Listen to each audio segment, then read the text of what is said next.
नमस्कार। मैं हूं संजीव श्रीवास्तव। आप देख रहे हैं 4 PM news network. Madhya Pradesh के पूर्व मुख्यमंत्री और लाडली बहनों के भैया, भांजे भांजियों के मामा, पूर्व मुख्यमंत्री शिवराज सिंह चौहान यही तो बार बार जतला और बतला रहे हैं कि भले ही मुख्यमंत्री पद उनके हाथों से चला गया है, कुर्सी अब उनकी नहीं रही है, लेकिन रिश्ता बरकरार है। मामा मुख्यमंत्री पद जाने के बाद काम की तलाश में हैं। आला कमान पर टकटकी उनकी लगी हुई है। वे चाहते हैं कि आधिकारिक तौर पर, आधिकारिक रूप से उन्हें पार्टी आला कमान, मोदी शाह की जोड़ी काम दे दे। इस उधेड़ बुन के बीच शिवराज सिंह चौहान मध्य प्रदेश को जब अवसर मिलता है तो नापते भी हैं, अपनी हैसियत बताने का प्रयास भी करते रहते हैं। और मामा के बयान तो पिछले काफी समय से सुर्खियों में बने ही हुए हैं। ताजा बयान मामा का था कि राज तिलक होते होते कई बार वनवास भी हो जाता है, लेकिन वनवास के बाद सुखद अवसर आता है, यानी फिर सत्ता मिल जाया करती है, कामयाबी मिल जाया करती है। इस तरह का भाव कुछ पूर्व मुख्यमंत्री शिवराज सिंह चौहान का बना हुआ है। और मामा बार बार मध्य प्रदेश के 8 करोड़ से ज़्यादा जो लोग हैं उन्हें यही तो कह रहे हैं कि उनके हितों की लड़ाई, उनके लिए जो वो करते रहे हैं उसके लिए पीछे नहीं हटेंगे। और रिश्ता बड़ा पद से होता है, और जो भाई का रिश्ता है, मामा का रिश्ता है, ये तो ऐसा रिश्ता है कि इसे कोई कभी छीन नहीं सकता। मामा दरबार भी लगा रहे हैं। मामा ने अपने घर के जो उनका सरकारी बंगला है उसके सामने पट्टिका चिपका दी है, मामा का घर। मामा तो थे ही, अब आधिकारिक तौर पर और चिपका दिए कि मामा का घर है, आइए। और फिलहाल दरबार सज रहा है, उनके यहाँ जमावड़ा लग रहा है, जमघट लग रहा है। बहनें तो मामा को देखते ही बिलख पड़ती हैं। वो जहाँ जाते हैं तो मामा का साथ देती नजर आती हैं, वो दर्शाती हैं, दिखलाती हैं, कहती हैं कि वोट तो हमने मामा आपको दिया था, मुख्यमंत्री कोई और हो गया। और जब वे अवसाद या पीड़ा प्रकट करती हैं तो मामा के चेहरे पे भी भाव दुख वाले आ ही जाते हैं। वे भी अवसाद में भर आते हैं। कई बार गला रुनता है तो कभी आंखें नम होती हैं, और तमाम जो सिलसिला है वे चलता रहता है। मामा चला रहे हैं, और मैंने जैसे कहा कि उनको फिलहाल तो आधिकारिक तौर पर काम की तलाश है कि पार्टी उन्हें बता दे कि उनकी भूमिका मध्य प्रदेश, केंद्र कहाँ रहने वाली है, क्या करना है।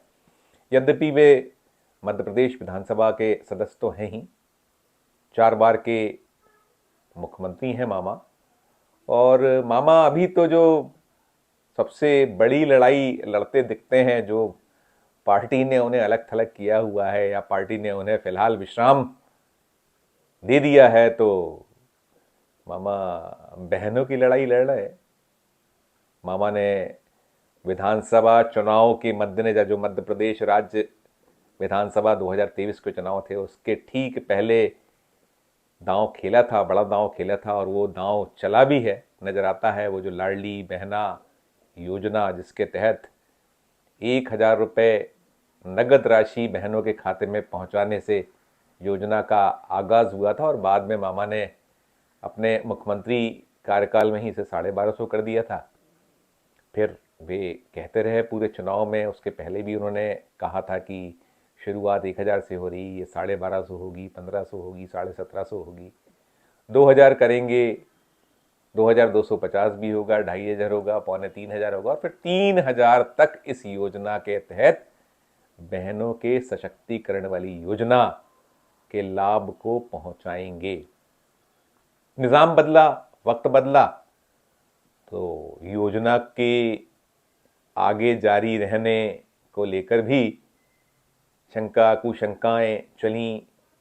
इस योजना पर कुहासा भी छाता नजर आया, क्योंकि जब मोहन यादव ने मुख्यमंत्री पद संभाला, मध्य प्रदेश के वे मुख्यमंत्री बने, तो शुरू शुरू में तो वे बहुत साफ तौर पर इस योजना को लेकर कुछ कहते नजर नहीं आए। जो भी लाइन रही वो इस पे, चाहे वो सरकार की अपनी लक्ष्मण रेखा हो या केंद्र जो आला कमान है, नेतृत्व है, उसकी अपनी एक कोई गाइडलाइन हो, उसके तहत सब कुछ चल रहा था। जैसे तैसे दिसंबर निकल गया, चुनाव के नतीजे 3 दिसंबर को आए और शिवराज सिंह चौहान के हाथों से मुख्यमंत्री पद जाने के ठीक पहले भी किश्त एक पहुंची और उसके बाद लगा कि अब शायद योजना कुछ ब्रेक न लग जाए। हालांकि संकल्प पत्र के पहले बीजेपी ये कहती रही थी कि नहीं नहीं, ये योजना तो बंद नहीं होने दी जाएगी और बड़ी अच्छी योजना है, और महिलाओं के सशक्तिकरण की बात तो लगातार बीजेपी करती ही है, उसका नेतृत्व करता है, आला कमान करता है। खुद प्रधानमंत्री भी कहते ही हैं कि 4 जातियां हैं, गरीब, महिला, किसान, युवा। तो उनके अपने जो महिला सशक्तिकरण से जुड़े संकल्प हैं, वादे हैं प्रधानमंत्री जी के, वो भी कहीं योजना को आगे चलाते रहने की संभावनाएं तो जतला रहे थे। लेकिन जैसा मैंने कहा कि मध्य प्रदेश में निजाम बदला, मोहन यादव मुख्यमंत्री हुए, तो थोड़ा सा कई बार ऐसे तथ्य निकल कर आए, ऐसी संभावनाएं दिखती रही कि शायद योजना पर ब्रेक लग सकता है। अब ये सब साफ हो गया, फिलहाल तो ये स्पष्ट हो गया है कि ये योजना लोकसभा चुनाव तक तो कहीं कोई इस पर ब्रेक संभावित नहीं है। यद्यपि अभी बीच में कुछ महिला बाल विकास विभाग, जो इस योजना का मूल उसको संचालित करने वाला महकमा है, वो कहीं कहीं उसके भी आदेश निर्देश आते रहे, जिसको लेकर कुछ बेचैनी महिलाओं में हुई। और अभी बीते सप्ताह, जो ये सप्ताह खत्म हो रहा है, आज रविवार का दिन है, सप्ताह के खत्म होने वाले वीक में ही एक आदेश ये भी आया था महिला बाल विकास विभाग की ओर से कि जो पात्र हैं उन्हीं की छटनी की जाए, अपात्रों को इसका लाभ ना दिया जाए। तो उसने भी शिवराज सिंह चौहान की जो बहनें हैं मध्य प्रदेश की, जिन्हें मामा बार बार आश्वस्त करते हैं कि वो मरते दम तक साथ रहेंगे, साथ निभाएंगे, साथ देंगे, तो वो जब पात्र अपात्र वाला मसला आया तो भी शंका हुई। लेकिन अब मध्य प्रदेश के मुख्यमंत्री मोहन यादव ने फिलहाल तो साफ कर ही दिया है कि जो 10 तारीख आ रही है, उसमें समय सीमा जो इसको लेकर सुनिश्चित की गई थी पूर्व मुख्यमंत्री शिवराज सिंह चौहान द्वारा, उसी सीमा में अब जो किश्त ड्यू हो रही है वो पहुंच जाएगी। यानी अभी ये जो माह है, दिसंबर माह का जो किश्त का अंश जाना है बहनों के खाते में, लगता है कि ये जनवरी माह में तो पात्र अपात्र वाला जो आदेश है महिला बाल विकास विभाग का, वो आड़े नहीं आएगा। और फिलहाल तो मामा कामयाब होते नजर आते हैं। मामा जो प्रयासरत हैं और जिस लाडली बहनों की दम पर वे मैदान में डटे हुए हैं और कहीं ना कहीं अपने जो उनके प्रयास हैं उसको छोड़ नहीं रहे हैं, वो पार्टी को संदेश देते रहते हैं कि नहीं नहीं, वो जो भले ही ना माना गया है पार्टी की तरफ से, नेताओं की ओर से, कि मध्य प्रदेश में जो शानदार बहुमत 163 का 2023 विधानसभा चुनाव में बीजेपी को मिला, सीटें मिली, इसमें लाडली बहन योजना बहुत काम नहीं करी थी, कारगर नहीं थी, क्योंकि खुद बीजेपी के ही नेताओं ने, खासकर कैलाश विजयवर्गीय जो मोहन यादव सरकार में मंत्री हैं, उन्होंने भी एक बार साफ कहा कि क्या लाडली बहना योजना राजस्थान और छत्तीसगढ़ में थी। जब ये श्रेय देने की कोशिश हुई और पत्रकारों ने सवाल किया, तो बड़े तल्ख अंदाज में कैलाश विजयवर्गीय ने कहा था कि लाडली बहना योजना छत्तीसगढ़ और राजस्थान में तो नहीं थी, कामयाबी बीजेपी को वहां भी मिली, यानी श्रेय नहीं दिया जाता। लेकिन मामा अपना प्रयास छोड़ने को तैयार नहीं थे और फिलहाल तो मामा अपने प्रयासों में सफल हो ही गए हैं। जो अब इस माह की राशि जनवरी में जो जानी है 10 तारीख तक, वो देने की घोषणा मोहन यादव ने कर दी है। निश्चित तौर पर इसमें केंद्रीय आलाकमान, नेतृत्व, मोदी शाह जो मध्य प्रदेश में जिन्होंने मोहन यादव को मुख्यमंत्री बनाया है, उनके वे सिपह सलार बनकर ही इस पद तक पहुंचे हैं। साफ हुआ है कि पसंद उनकी थी, इसलिए वे पहुंचे।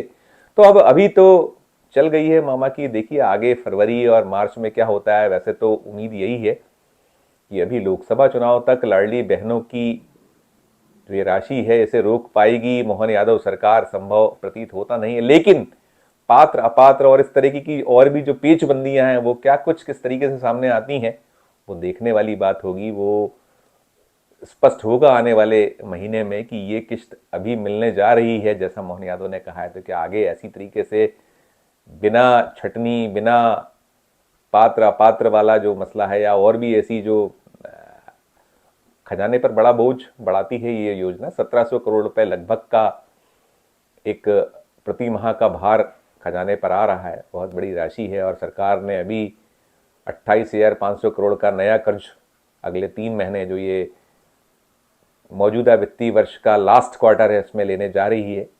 शुरुआत इस कर्ज की, जो नया कर्ज है, हो गई है। तो देखिए क्या कुछ होता है। जो कुछ होगा, जो सामने आएगा, उससे भी हम आपको अवगत कराएंगे। फिलहाल इस वीडियो में इतना ही। हमारा मध्य प्रदेश का ये चैनल नया है, इसे लाइक कीजिए, इसे सब्सक्राइब कीजिए। यदि आपने ज्वाइन नहीं किया है तो ज्वाइन जरूर कीजिए, और हमारे इस वीडियो पर कमेंट भी कीजिए। हमारे इस वीडियो को अधिक से अधिक लोगों तक शेयर भी कीजिए, और देखते रहिए 4 PM Madhya Pradesh, 4 PM national और 4 PM हमारे अन्य राज्यों के चैनलों को। धन्यवाद, नमस्कार।